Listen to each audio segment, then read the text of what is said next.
ડભોઈ ઓરસંગ ગામડી નજીક ટ્રેનની અડફેટે દીપડીનું મોત નીપજ્યું। ડભોઈ તાલુકાના ગામડી ગામ પાસે ઓરસંગ નદી ઉપરથી પસાર થતા રેલવે બ્રિજ ઉપર બની ઘટના। સ્ટેચ્યુ ઓફ યુનિટી જતી ટ્રેનની અડફેટે થયું દીપડીનું મોત। રેલવે વિભાગે વન વિભાગને કરી જાણ।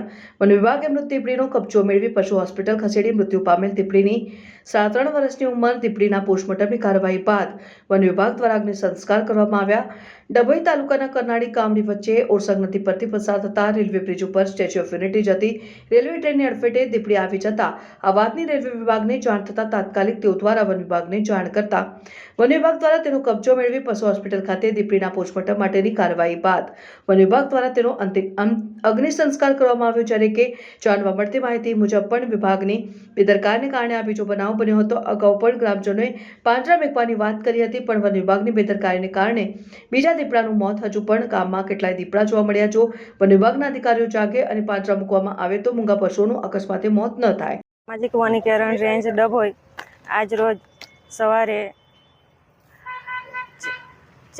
ચાણોદ રેલવેના સ્ટાફ દ્વારા સ્ટાફને ટેલિફોનિક માહિતી મળેલ, કોલ કરીને જણાવવામાં આવેલ કે રેલવે ટ્રેક પર દીપડાનું એક્સિડન્ટ દ્વારા મૃત્યુ થયું છે।